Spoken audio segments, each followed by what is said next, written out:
Hai guys, balik lagi di Nursan Official ya. Nah, selamat siang. Gimana kabarnya kalian semua di sana? Udah makan siang apa belum? Nah, ini aku baru aja habis makan siang dan aku beristirahat sebentar menyempatkan diri untuk share-share hal-hal yang baik kepada kalian. Namun di sini aku disclaimer terlebih dahulu ya guys, aku bukan agensi, aku bukan pejabat dari KJRI atau kedutaan.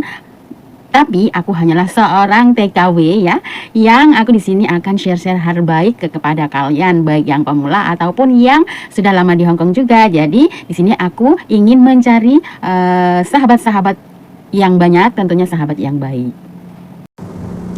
Oke guys, dan video aku hari ini tuh aku bakal cerita sharing-sharing ke kalian, yaitu untuk yang pemula ataupun buat yang cece-cece yang udah lama di sini juga. Dan cerita aku hari ini tuh tentang seorang Cece juga ya, ini udah lama di sini, sekitaran udah hampir mau 10 tahun guys ya. Jadi bertemu di saat kita ke pasar bareng gitu, terus dia itu curhat. Jadi si Mbak itu curhat, katanya aku tuh kerja udah lama. Aku kan nanya ya, Mbak udah lama di sini. Biasa kalau kita mau belanja itu kita ngegosip dulu, ngerumpi dulu sambil jalan gitu ya guys. Ada nggak yang kebiasaannya kalian seperti itu? Kita waktunya maisung terus ketemu teman, terus itu ngobrol sambil jalan kayak gitu. Nah ini aku kemarin ngobrol dengan salah satu Cece ini, katanya udah lama kerja di sini, udah hampir 10 tahun. Kita sebut aja si Mbak ini Mbak ST gitu ya. Jadi Mbak ST ini udah kerja hampir 10 tahun, tapi ada kalanya bertemu dengan majikan yang baik, ada kalanya dia bertemu yang biasa-biasa saja, karena dia ganti majikan sudah 3 kali dalam 10 tahun itu ya guys. Dan ini yang terakhir udah hampir finish, udah hampir 10 tahun yang ketiga. Katanya parah banget guys, katanya majikannya itu super rewel, super galak. Tapi kenapa dia bisa sampai bertahan 4 tahun ya guys ya. Jadi kita kan dari sini mungkin kita kulik-kulik, bisa kita ambil hikmahnya, dan kalau yang baiknya bisa kita pelajari dan kita pakai dong ya. Jadi katanya setiap hari tuh dapat marahan. Maksudnya kerja bener tuh, menurut dia bener tuh masih salah. Jadi setiap hari kena marah, kena komplimen, super bawel, super cerewet. Tapi anehnya si Mbak ST ini bertahan dan dia bisa mengimbangi dengan sifat majikan yang seperti ini. Jadi salut banget kan, hebat banget ya. Jadi Mbak ST ini merupakan salah satu Cece yang benar-benar gigih niat dalam bekerja.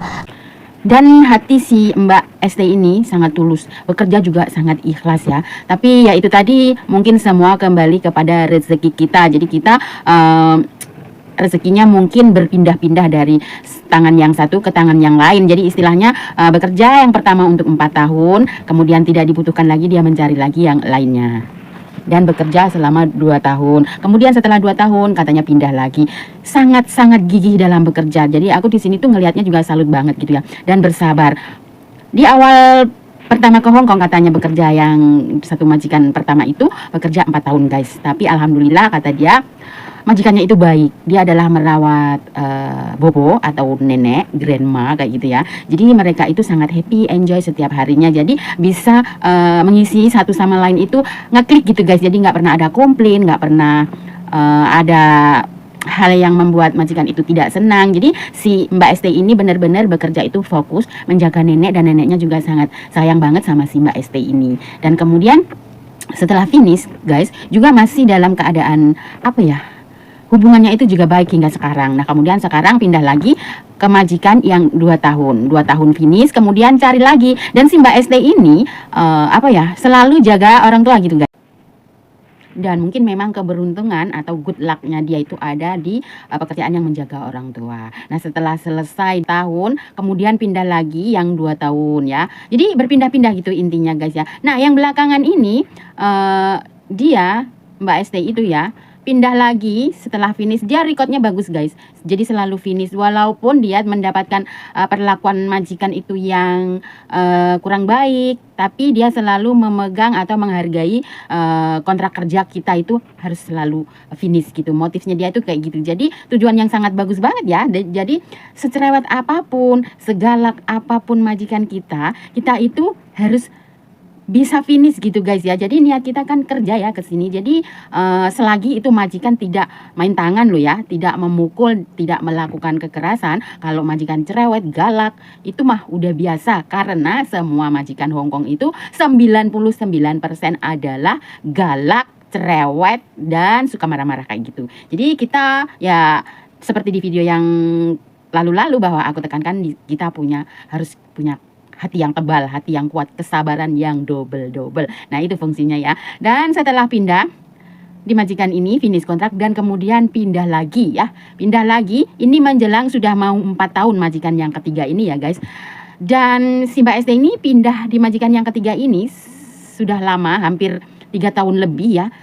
Tapi sedihnya guys, di saat dapat majikan yang ketiga ini adalah majikannya super cerewet, super bawel, suka marah-marah, maki-maki. Jadi pekerjaan Mbak ST ini selalu aja dapat komplainan itu tiap hari. Tapi Mbak ST ini selalu sabar, selalu mengikuti apa kata majikannya, walaupun dibentak-bentak, dia tetap berdiri tegap dan mendengarkan apa yang majikan itu lontarkan dengan nada marah, nada tinggi. Mungkin karena Mbak ini sudah lama di Hongkong juga, jadi udah tahu sifat dan watak majikan. Jadi kita itu harus lebih ngerti watak, sifat, dan kelakuan majikan kita sendiri itu kita harus tahu ya guys. Jadi kita bisa kalau majikan seperti ini, aku harusnya seperti ini. Jadi kita bisa berimbang-imbang gitu. Jadi ya itu tadi kuncinya ya harus sabar, dan Mbak ST ini benar-benar sabar. Diuji kesabarannya, tapi dia itu walaupun dapat majikan yang seperti ini, cerewet, bawel, dan suka marah-marah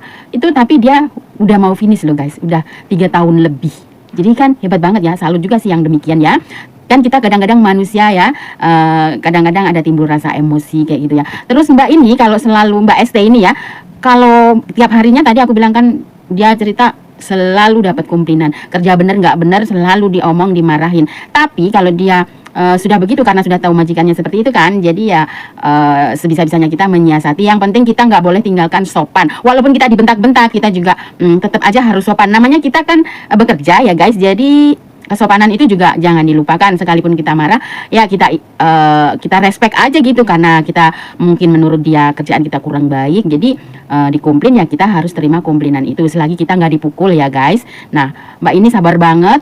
Kalau dimarahin itu katanya sambil ditunjuk-tunjuk nggak apa-apa guys, yang penting tidak menyentuh bagian tubuh kita. Maksudnya kita nggak dipukul atau dijorokin atau disenggol gitu, nggak masalah. Dan kita harus sebisa mungkin kita harus bisa mengoreksi diri di mana sih kesalahan itu, kesalahan bekerja kita itu di mana. Kalau majikan maunya gitu ya kita berusaha untuk merubahnya ya guys. Jadi kalau pas kita punya masalah keluarga di Indo, terus kerja kita dikomplain, dimarah-marah, ditunjuk-tunjuk, kita kan memendam rasa kesal dan ingin menangis itu pasti ya. Tapi Mbak SD ini sangat pintar juga, karena di saat bersedih gitu nggak ditunjukin sama majikan. Salut kan?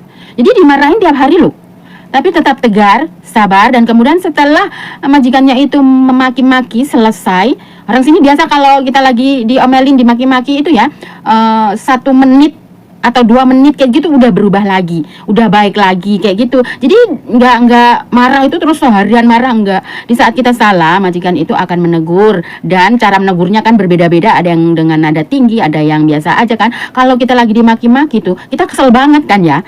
Tapi padahal setelah selesai maki-maki dia itu udah biasa banget. Jadi kita itu kan masih ngedongkol gitu ya. Tapi dia nggak mau tahu. Nah si Mbak ST ini pinter banget. Di saat ngedongkol, dimarahin, dimaki-maki, dia menunduk, mendengarkan. Dan katanya kalau udah selesai dimarahin, langsung dia itu bergegas gitu ke kamar mandi, dan dia meluapkan rasa kesalnya itu dengan menangis. Karena dia tidak pernah menunjukkan menangis di depan majikan. Karena gini loh guys, majikan itu nggak seneng banget kalau pembantunya itu nangisan, baperan. Itu nggak suka, karena orang sini tuh suka yang kita itu strong kayak gitu ya, jadi kuat gitu. Maka itu video yang lalu-lalu aku tekankan kalian harus punya mental yang kuat. Nah ini juga fungsinya di sini. Nah setelah masuk kamar mandi dan dia menangis agar nggak terdengar rasa atau tangisannya si Mbak ST ini, dia buka keran, dia nangis sebentar, kemudian kan lega ya kalau udah nangis. itu pun tidak tiap hari guys. Dikala kita ada masalah, rindu keluarga, terus kena marah, itu kan nggak setiap hari nangis sih ya. Kalau benar-benar nggak bisa dibendung baru dia nangis katanya dan masuk kamar mandi. Kemudian setelah itu buka keran, cuci muka, kayak udah lega gitu, udah menangis. Jadi buat kalian semua pemula juga jangan sampai kalau bisa itu jangan sampai menangis di depan majikan ya, karena majikan sini tuh nggak seneng pembantunya gembeng atau tukang nangisan. Nah, ini yang pengalaman aku juga seperti itu. Jadi saya itu nggak pernah, hampir jarang, bisa dihitung aku menangis di depan majikan aku guys. Karena apa ya, majikan aku itu ibarat kayak malaikat yang bersayap kepada saya. Jadi saya itu jarang banget menangis. Kalaupun saya menangis itu bukan dari majikanku, tapi dari keluargaku sendiri. Biasanya itu namanya kita berjauhan ya.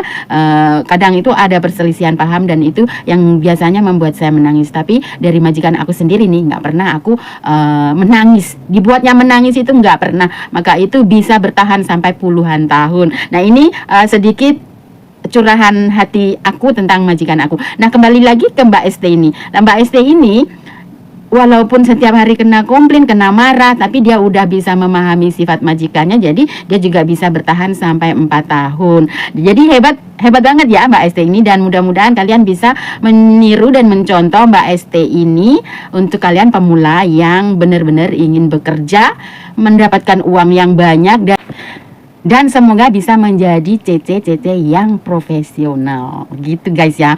Jadi kita itu niat kita kesini kan bekerja, jadi ya harus kerja keras dengan happy, ikhlas, itu yang penting ya. Mengerjakan sesuatu itu dengan harus yang ikhlas gitu, biar kita itu ya kayak nggak terbebani gitu. Walaupun pekerjaan kita berat itu kayak enjoy aja gitu. Jadi buat kalian semua CC di sana, apalagi spesialnya yang baru datang dari Indonesia ke sini untuk mengais rezeki di Hong Kong ini, semoga kalian bisa memiliki mental yang kuat, fisik yang sehat. Maka itu jaga kesehatan kalian setiap harinya, itu harus benar-benar dijaga. Dan ingat guys ya, kalian harus, yang utama dipentingkan itu adalah keselamatan ya. Jadi safe is come first. Jadi utamakan keselamatan kalian. Dan supaya kita itu bisa terhindar dari hal-hal yang tidak kita inginkan. Jadi kita pentingkan dulu keselamatan kita dan kemudian keselamatan keluarga majikan. Jadi kita itu sama-sama apa ya, sama-sama menjaga keselamatan gitu intinya ya. Karena itu juga bagian dari kita bekerja di luar negeri di Hong Kong ini. Dan kemudian guys, tentang cerita Mbak ST tadi, itu benar-benar wanita yang kuat, wanita yang sabar, dan wanita yang gigih bekerja untuk merubah kehidupan keluarganya di Indonesia. Salut banget ya. Dan hal apa yang bisa kita petik hikmahnya dari cerita Mbak ST ini adalah kegigihan, sabar, dan selalu bersemangat untuk bekerja. Jadi dia itu merasa selagi nggak dipukul, nggak dihajar gitu, kata dia is okay. Jadi emang benar ya. Jadi kita selama kita butuh uang, kita bekerja di sini, jadi kita ya harus ikhlas dan gigih bekerja keras gitu. Jangan tunjukkan bahwa kita itu baperan kayak gitu ya. Kalau mau baperan ya di saat libur gitu kalian boleh baper lah. Tapi kalau di saat kerja di majikan, jangan sekali-kali baper karena majikan tidak suka. Jadi hikmahnya bisa kalian petik dari Mbak ST ini, agar kalian itu belajar lebih sabar, lebih gigih, jujur, dan kemudian semangat untuk bekerja dan menjadi pekerja yang profesional. Nah, sampai di sini guys ya cerita aku hari ini, dan semoga kalian bisa mengerti dan bisa mencontoh sebagian yang baik dari cerita Mbak ST ini. Kalau yang nggak baik ya abaikan saja, nggak perlu ditiru. Oke guys, sampai di sini cerita aku hari ini ya. Dan buat kalian semua, jangan lupa selalu jaga kesehatan, jaga keselamatan, dan thank you for watching. See you on my next video. Bye bye.